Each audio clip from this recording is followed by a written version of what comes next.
Ladies and gentlemen, I'm here to make the case for war against Luxembourg. Is there anybody here from Luxembourg? Good, they won't see us coming. It's a very small country. It's sort of somewhere there in Europe. Nobody really knows where it is. It's grand. So why? Well, basically money. They have the world's highest GDP per capita, which is 114,000 US dollars according to the World Bank, whereas we have a piddling $48,000. Its biggest industry is banking, industry we're all a little bit familiar with, and bondholders. Banking forms a huge amount of their industry, and that's where we're going to come in, because an awful lot of our bondholders are actually living and based in Luxembourg, and a lot of these banks are based in Luxembourg. If you look, for example, at Anglo-Irish Bank's bondholders, there they are. Apparently, Andy Kenny doesn't know who they are. He said he didn't know a couple of weeks ago. This is them. The ones in red are the ones that I can figure out are based in Luxembourg or have their headquarters there. So you can see there's quite a few of them, and all we have to do is basically go in, take them over. Between them, they control 4.2 billion of Anglo, but between them, they have 20,871 billion in assets. So we're going to go in, swift military intervention, nationalise a few of the banks. We're quite good at that. We've done it a few times, and we'll be home in time before anybody can say NATO airstrike. Population-wise, Luxembourg is 525,000 people. We have 4.6 million in a straight fight. We're pretty sorted. Let's move on to the army. The Luxembourg army, there's 450 professionals, 340 recruits, and 100 civilians, making a grand total of 890 soldiers. There they are there.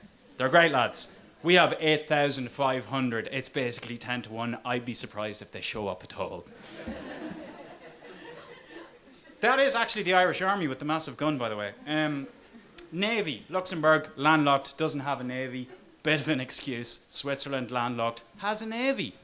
They're not up for a row, so we pretty much have it down. Our Irish Navy, this is the Swiss Navy, by the way. Guns, boats, Luxembourg, nothing.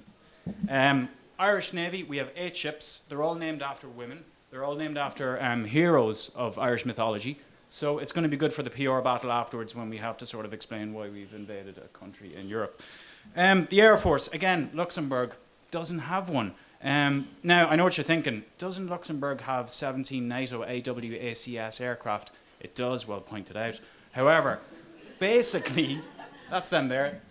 They're not the ones with the missiles, they're the big ones with the thing.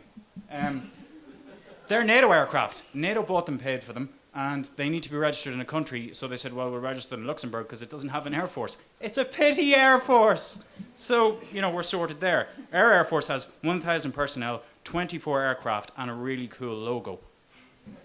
The other thing about NATO, they do have one other aircraft that's on the way. It's an Airbus A400M, but it's not due until 2019, and they have to share it with the Belgians.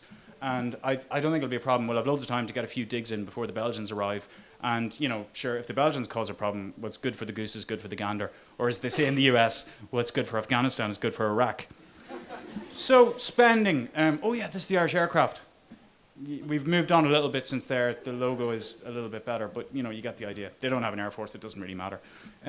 Spending, we spent 1.354 billion on our army, which is 0.6% of our GDP. We spent 63rd biggest spender on our army in the world, which puts us in the same league as Lebanon, Jordan, and Libya, which is pretty cool.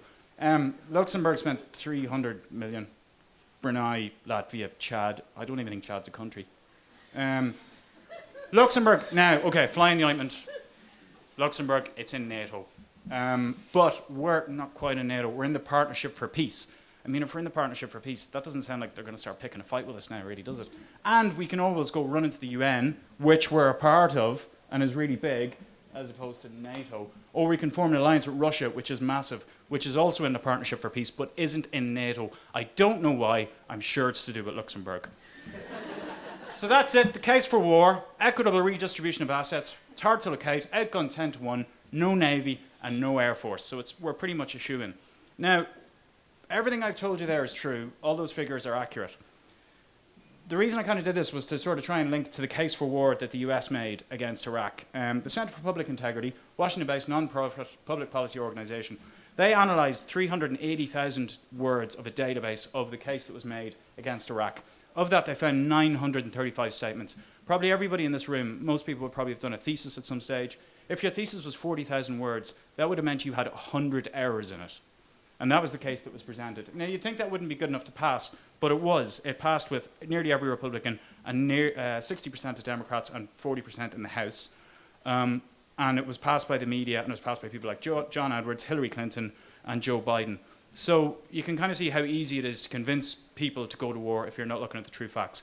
If you don't agree with the case for war for Luxembourg, you're probably slightly smarter than most American legislators, and if you do, I'll see you on the battlefield. Thank you very much.